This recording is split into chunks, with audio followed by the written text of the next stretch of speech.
నమశంకరాయ. 29వ తారీఖు జ్యేష్ఠమాసము పౌర్ణమి తిథి మూలా నక్షత్రంతో వస్తుంది.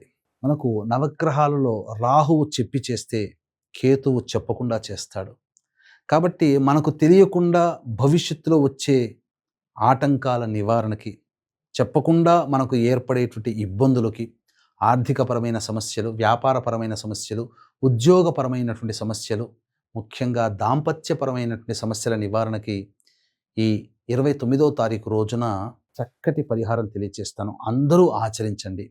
ఈ యొక్క జ్యేష్ఠ పౌర్ణమి రోజున వటసావిత్రి వ్రతాన్ని ఆచరిస్తారు కదా. ఈ రోజున మొత్తము కూడా మహిళలు, యువతులు అందరూ కూడా జపించాల్సినటువంటి మంత్రం ఓం వైవస్వతాయ నమః, ఓం వైవస్వతాయ నమః, ఓం వైవస్వతాయ నమః అనే నామాన్ని ఆ రోజంతా ఉచ్చరిస్తూ ఉండాలని శాస్త్రం చెప్పబడి ఉంది. అలాగే ఇంతటి మహిమాన్వితమైనటువంటి రోజున మన పీఠమాధ్వర్యంలో సాయంకాలం 7 గంటలకి మీ జాతకరీత్యా కలుగు విద్య, వివాహ, ఉద్యోగ, దాంపత్య, అనారోగ్య సమస్యల నివారణకి, అలాగే మేష, మిథున, కర్కాటక, సింహ, కన్య, వృశ్చిక, ధనస్సు, కుంభ, మీన రాశిలో జన్మించిన వారికి శనిదోష నివారణ పూజలు, హోమాలు మరియు ప్రత్యంగిర, బగళాముఖి, ధూమావతి హోమాదులు జరిపించి శక్తిపాతం చేసినటువంటి కరుంగలి మాల ఇవ్వడం జరుగుతుంది. సాయంకాలం 7 గంటలకి ప్రారంభమవుతాయి కాబట్టి 29వ తారీఖు సాయంకాలం 6 గంటల లోపల స్క్రీన్పై కనిపిస్తున్నటువంటి నెంబర్కి కాంటాక్ట్ చేసి మీ గోత్రనామాదులు నమోదు చేసుకోవచ్చు.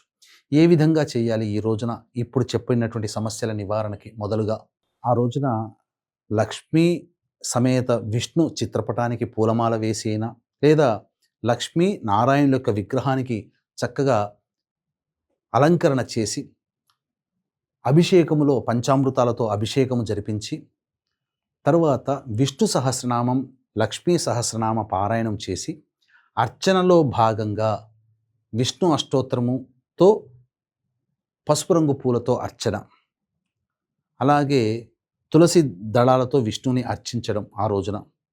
ఇక లక్ష్మీ అమ్మవారి అష్టోత్తరముతో నాటు గులాబీ పుష్పాలతో ఆ అమ్మవారిని అర్చించడం, హైబ్రిడ్ గులాబీ పూలు కాదు, అర్చించి శనగపిండితో చేసినటువంటి లడ్డూలు మరియు బెల్లం పాయసం నైవేద్యంగా పెట్టాలి.